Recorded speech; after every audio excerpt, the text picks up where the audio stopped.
నమస్తే. Welcome to our channel. నేను సౌజన్య. నోరు మంచిదైతే ఊరు మంచిదవుతుందనేటువంటి ఒక సామెత ఉంది. ఆ విషయం ఇప్పుడు బాలసుమన్ గారికి యాప్ట్‌గా ఉంటుంది. సో, ఆయన నోటి దురుస్తనం ఇప్పుడు ఆయన్ని అరెస్ట్ చేసేదాకా వచ్చింది అన్నట్టుగా వార్తలు వినిపిస్తూ ఉన్నాయి. సో, ఆయన ఏవైతే మాటలు కొన్ని మాట్లాడారో దానికి సంబంధించి పోలీసులు నోటీసులు ఇచ్చారు. ఆ నోటీసులు ఇచ్చి ఇవ్వడంతోనే ఆయన అజ్ఞాతంలోకి వెళ్ళిపోయారు. ఒక మాజీ మంత్రి ఇంట్లో ఫార్మ్ హౌస్‌లో ఆయన తలదాచుకుంటున్నారు అన్నట్టుగా వార్తలొస్తున్నాయి. మరి ఈ అంశానికి సంబంధించి మనతో మాట్లాడడానికి, వారి విశ్లేషణని మనతో పంచుకోవడానికి ఈరోజు మనతో పాటు ఉన్నారు. సీనియర్ జర్నలిస్ట్ డివిఎస్ గారు ఉన్నారు. వారితో మాట్లాడదాం. నమస్తే అండి. నమస్తే అండి. చెన్నూరు మాజీ ఎమ్మెల్యే బాల్క సుమన్ గారు ఏం మాట్లాడారు? అసలు ఏం చేశారనేది మనందరం చూసాము. దానికి రిజల్ట్ ఇప్పుడు వస్తోంది. సంబంధించి పోలీసులు కొన్ని నోటీసులు పంపించారు. అవి పంపించడంతోనే బాల్క సుమన్ ఒక మాజీ మంత్రి ఇంట్లో తలదాచుకుంటున్నారు. అండర్ గ్రౌండ్‌కి వెళ్ళిపోయారు అన్నట్టుగా వార్తలు వస్తూ ఉన్నాయి. అరెస్ట్ చేసేటువంటి అవకాశాలు ఉన్నాయని చెప్పి అనుకోవచ్చంటారా? బాల్క సుమన్ ఆయన కొంచెం మరి అది ఎందుకంటే గతంలో కూడా మనం చూసాం. కొంత ఉద్రిక్త స్వభావం. ఏంటి ఏదో చిన్నప్పుడు అతను ఏంటంటే యంగ్‌గా ఉన్నప్పుడు ఏం చేసినా చెల్లుబాటు అవుతుంది గానీ, అప్పుడు టీవీ డిబేట్‌ల్లో కూడా ఎవరినో ఒకడిని కొట్టాడు ఇట్లాగే డిబేట్‌లో. అలా కాదు. ఇప్పుడేంటి అతను ఒక ప్రజా ప్రతినిధిగా ప్రూవెన్ అన్నమాట. ఇప్పుడేంటి కొంత బాధ్యత, కొంత హుందాతనం ఉండాల. ఎదురుగా జనం కనపడ్డారు గదా అని జెప్పి మనం ఏది పడితే అది మాట్లాడితే ఇలాంటి పరిస్థితులే ఎదురవుతాయి.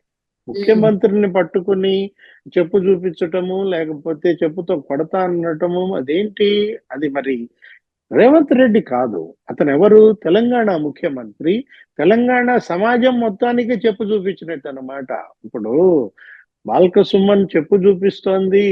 అది ఒక వ్యక్తిని ఉద్దేశించి కాదు. ఒక ముఖ్యమంత్రికి నువ్వు చెప్పు చూపించావంటే తెలంగాణ రాష్ట్రానికే అతను చెప్పు చూపించాడనే ఒక ఫీలింగ్స్ ఎళ్తున్న పరిస్థితుల్లో మీరేం జేయాలా?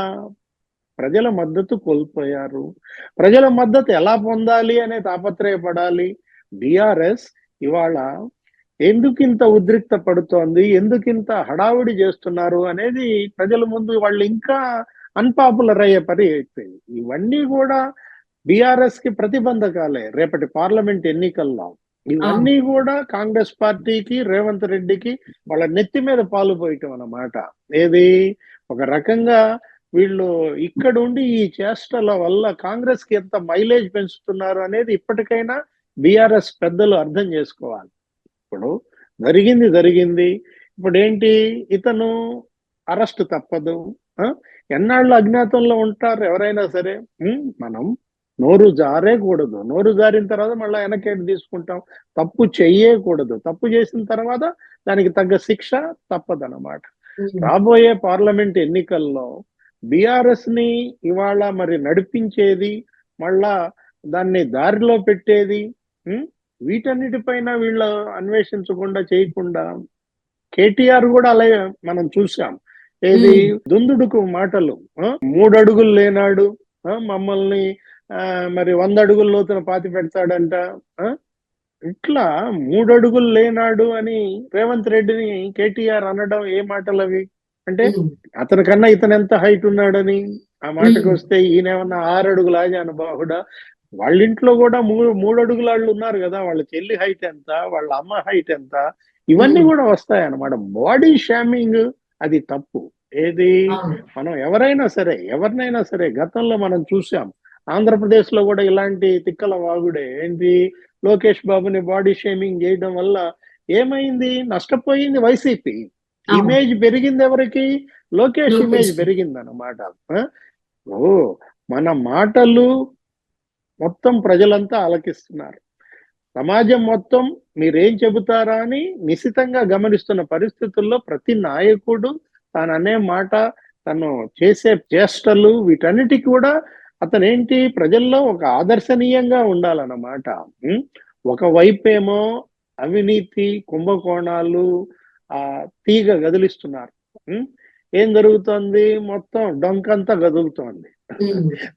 నీకు అటు కాళేశ్వరం అవినీతి, తర్వాత మిషన్ భగీరథ, తర్వాత మిషన్ కాకతీయ ఇవన్నీ తవ్వుతున్నారు. అవినీతి కుంభకోణాలు గత 10 ఏళ్లలో ఏ విధంగా ఉన్నాయి ఏంటనేది. దాంట్లో మొదటగా ఎవరు పడుతున్నారు? ఐఏఎస్లు, అధికారులు బయటకు వస్తున్నారు. అవును. ఈ కరప్షన్ ఎంత తీవ్రంగా ఉందంటే 10 ఏళ్లలో వీళ్ళు దోచేశారన్నమాట. ఏది? ఏ అధికారిని కదిలిచ్చిన వాడు పెళ్ళాం పేరు మీద ఒకడు 25 ఎకరాలు కొన్నాడంట. అవును. ఇంకొకడు భార్య పేరు మీద, కుటుంబ సభ్యుల పేరు మీద 52 ఎకరాలు కొన్నాడంట. ఆ? ఆ? అసలు ఒక అధికారిని పట్టుకుంటే నీకు అసలు అతనికి 1000 కోట్ల ఆస్తి బయటపడుతోంది.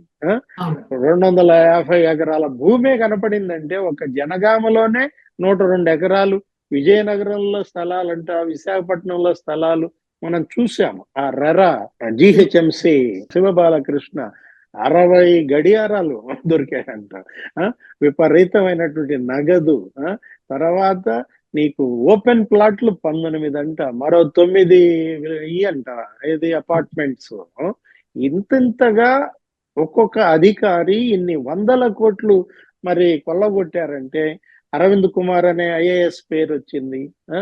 తర్వాత అసలు ఆయన ఉన్నారు కదా సిఎస్ సోమేష్ కుమార్, ఆయనదే కదా దగ్గర 25 ఎకరాలు ఇక్కడ జిహెచ్ఎంసి ఈ మహబూబ్ నగర్ సైడ్ కొన్నారని చెప్పి భూములు. ధరణి పోర్టల్లో ఈ విధంగా అన్ని బయటకు వస్తున్నాయంటే దానిపైన కూడా నిశ్చితమైనటువంటి దృష్టి పెట్టారు. ఏది? ఎవరెవరు ఎన్ని భూములు కొన్నారు అంటే ఇందాక మనం అనుకున్నాం, ఏది? తీగ కదిలిస్తే డొంక కదులుతోంది. ఈ డొంక ఇప్పుడు ఫామ్ హౌస్ డొంక కదిలే పరిస్థితి వచ్చింది అనమాట. అటు తిరిగి ఇటు తిరిగి all roads lead to Rome అనో ఏదో అంటారు.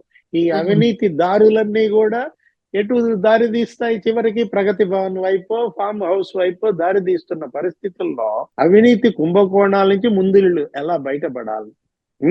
ఒకవైపు కవిత పైనేమో ఢిల్లీ లిక్కర్ స్కామ్ ఆరోపణ. అంటే డివిఎస్ గారు ఇక్కడ బాలకృష్ణ గారి నోటి దురుసు వల్ల ఇక్కడ దాకా వచ్చింది కదా, మరి రాబోయేటువంటి రోజుల్లో బీఆర్ఎస్ నాయకులు ఇది ఒక గుణపాఠంగా, అంటే బాలకృష్ణ గారికి సంబంధించినటువంటి అంశాన్ని తీసుకొని ఇది ఒక గుణపాఠంగా వెనకడుగు వేసేటువంటి అవకాశం ఉందంటారా, లేకపోతే ఇదే నోటి దురుస్తనాన్ని చూపించేటువంటి అవకాశం ఉందా?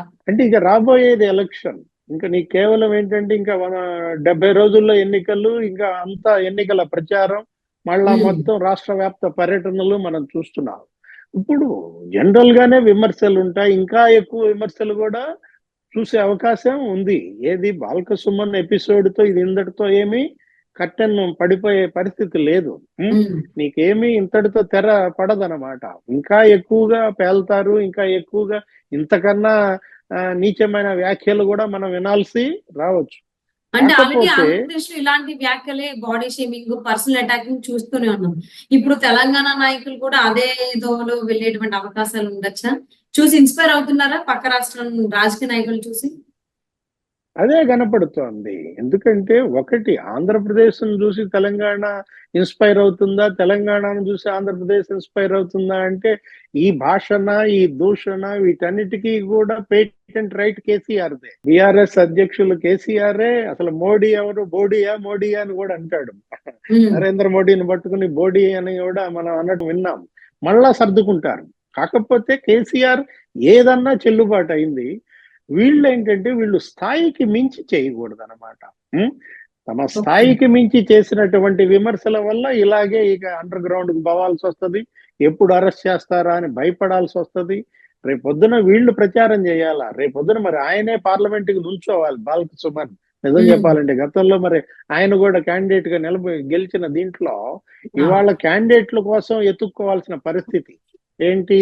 మొన్న చూసాం ఢిల్లీ రేవంత్ రెడ్డి పర్యటనలో ఒక ఎంపీ రేవంత్ రెడ్డిని కలిశాడు. నీకు కాంగ్రెస్ పార్టీలో చేరడం కూడా మనం చూసాం. వరుస పెట్టి అందరూ కూడా ఎమ్మెల్యేలు కూడా 4 ఎమ్మెల్యేలు రేవంత్ రెడ్డిని కలిశారు. కాకపోతే నియోజకవర్గ అభివృద్ధి కోసం కలిశామని చెప్పుకుంటున్నప్పటికీ కూడా మొత్తం బీఆర్ఎస్ అంతా కూడా గడ్డు పరిస్థితి ఎదుర్కొంటోంది. రాబోయేది అగ్ని పరీక్ష. ఏంటి? రేపటి ఎన్నికల అగ్ని పరీక్ష నుంచి ఎలా వాళ్ళు బయటపడాలి అనేది ముందు ఆలోచించుకోవాలి. పొరపాటున పార్లమెంట్ ఎన్నికల్లో గనక బీఆర్ఎస్ ఘోర ఓటమి పాలైతే బీఆర్ఎస్ బతికి బట్టగట్టడం అనేది చాలా అరుదైన అంశం అన్నమాట. ఏది సో మరి రేపు బాలకృష్ణ గనక అంశానికి సంబంధించి ఆయన నోటు దురుస్థానంతో ఇక్కడ దాకా తెచ్చుకున్నారు, పోలీసుల నోటీసుల దాకా తెచ్చుకున్నారు. ఇప్పుడు ఆయన అజ్ఞాతంలోకి అండర్ గ్రౌండ్ లోకి వెళ్ళిపోవాల్సి వచ్చింది. మరి ఇక్కడితోనే ఆగిపోతారా? నోటు దురుస్థానం తగ్గించుకుంటారా బీఆర్ఎస్ నాయకులు, అయితే అంతకంతకి పెంచుకుంటూ పోతారా? దానికి రియాక్షన్ ఏ విధంగా వస్తుంది? అంటే వచ్చేటువంటి అవకాశాలు ఉండొచ్చు రేవంత్ రెడ్డి సర్కార్ నుంచి అనేది చూద్దామండి. Thank you so much. ఎంకి పెళ్లి సుబ్బి సావుకు వచ్చిందని ఏదో ఉంటుందన్నమాట. బాల్క సుమన్ బూతులు ఇవాళ బీఆర్ఎస్ చావుకు వస్తాయన్నమాట. సో అదే ఇది ఇక్కడతోనే ఈయన బీఆర్ఎస్ నాయకులు ఎందుకు పెట్టుకోవడం, నోటు దురుస్థానాన్ని తగ్గించుకుంటే మంచిది అనేటువంటి ఆలోచనలోకి వెళ్తారా? లేదు ఏదైనా కానీ మేము ఇంతే నోటు దురుస్థానంతో ముందుకు వెళ్ళిపోతాం, ముందుకు సాగుతాం, ఏదొచ్చినా కాంగ్రెస్ సర్కార్ నుంచి చూసుకుందాం అనేటువంటి ధోరణిలో చూద్దామండి. And thank you so much for spending your valuable time this DVS గారు. నమస్తే. నమస్తే.